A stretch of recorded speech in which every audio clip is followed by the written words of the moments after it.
अ, जल्द ही कैंसर का खेल जो है पलटने वाला है, ठीक है? क्योंकि रूस ने अपना जो है अभी लेटेस्ट में जो अपनी वैक्सीन का क्लिनिकल ट्रायल जो है किया है।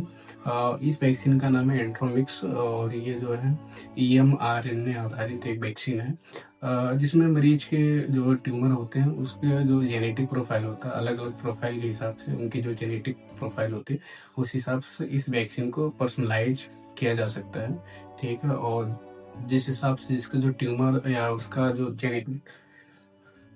ट्यूमर का जो जेनेटिक वो है, बनावट है, उस हिसाब से इस वैक्सीन को जो है पर्सनलाइज़ किया जा सकता है, उसमें चेंज करके और मरीज को इसको वैक्सीन दिया जा सकता है, ठीक है? तो ये एक आम एमआरएनए आधारित वैक्सीन है और इसका जो अभी परीक्षण किया गया है, ठीक है? तो जिसमें जो है करीब-करीब सा 60 से 80% ये वैक्सीन जो है काम की है। ट्यूमर जिसमें मतलब जिसको ये वैक्सीन दिया गया, उसके जो ट्यूमर थे क्लिनिकल ट्रायल में वो 60 से 80% जो है वो ट्यूमर धीरे-धीरे जो कम हुआ है, उसके आकार को जो है कम किया गया और जो है ट्यूमर सिकुड़ भी गया है और इसमें कुछ बहुत ज़्यादा मतलब साइड इफ़ेक्ट नहीं आए कि कोई बहुत बड़ा साइड इफ़ेक्ट आया हो। और इस जो है 100% अभी तो रूस जो बोल रहा है कि 100% असरदार है, ठीक है? तो अभी तो फिलहाल ट्रायल उस फेज़ में है और ट्रायल होता रहे, ट्रायल करेंगे। अभी जो है आगे से जो मेडिकल एक्सपर्ट्स जो है जो तो उस हिसाब से फिर ये लोग आगे क्लिनिकल ट्रायल करेंगे और इसको अभी बहुत बड़े पैमाने पे करना पड़ेगा क्योंकि हर मरीज़ का अलग-अलग, ठीक है? कैंसर के जो सेल्स होते हैं या ट्यूमर होते हैं वो अलग-अलग होते हैं, ठीक है? तो किस पे कितना असरदार है वो तो जब किसी बड़े बेस पे जो मतलब काफ़ी लोगों के ऊपर अगर जो ट्रायल किया जाएगा, ठीक है? तो उस हिसाब से पता लगेगा कि हाँ, ये वैक्सीन काम करती है कि नहीं करती।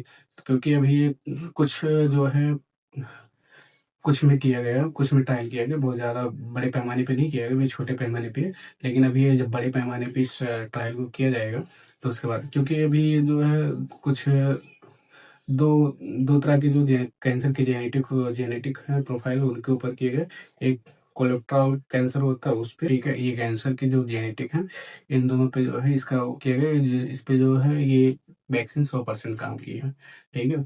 तो इस हिसाब से अभी जो आगे की जो वो होगी इसका जो है ट्रायल का जो दायरा और बढ़ाया जाएगा, उस हिसाब से जैसे-जैसे रिपोर्ट आएँगे, ठीक है? कि कितना असरदार है, कितना नहीं।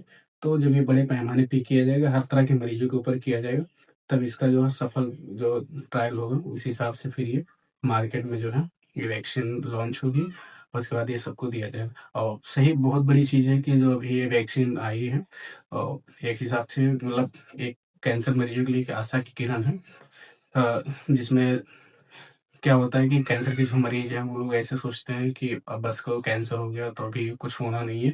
क्योंकि वो लोग देखते हैं कि भविष्य में ऐसा किसी के साथ हुआ था, लेकिन ये नहीं जानते कि हाँ, हर आदमी के शरीर का जो बनावट होता है और शरीर का जो रिस्पॉन्स होता है, अलग-अलग होता है। ज़रूरी नहीं है कि सामने वालों को असर नहीं किया या तो उसको ज़्यादा दिन तक वो नहीं हुआ। तो ऐसे भी बहुत मरीज़ हैं जो है चौथे स्टेज से भी आए हैं, ठीक हुए हैं और चल फिर रहे हैं और अपने नॉर्मल लाइफ में हैं। तो कोई वो नहीं है, लेकिन हाँ, ये आपका दृढ़ शक्ति मजबूत है, तो फिर आप हर चीज़ से लड़ जाएँगे। लेकिन अगर जो आपका दृढ़ शक्ति कमज़ोर है, तो आप कैंसर के किसी बुखार से या किसी नॉर्मल चीज़ से भी हो सकते हैं। क्योंकि जितना इम्यूनिटी आपको अ, पॉजिटिव रहने पे आपको शरीर एनर्जी देती है, ठीक है? और उतना आपको खोखला भी कर देती है अगर जो आप जो है उस चीज़ को गलत तरीके से लेते हैं या फिर उस चीज़ को ये सोचते हैं कि नहीं अब ऐसा नहीं हो पाएगा, हम ठीक नहीं हो पाएँगे, तो इस वज़ह से होता है।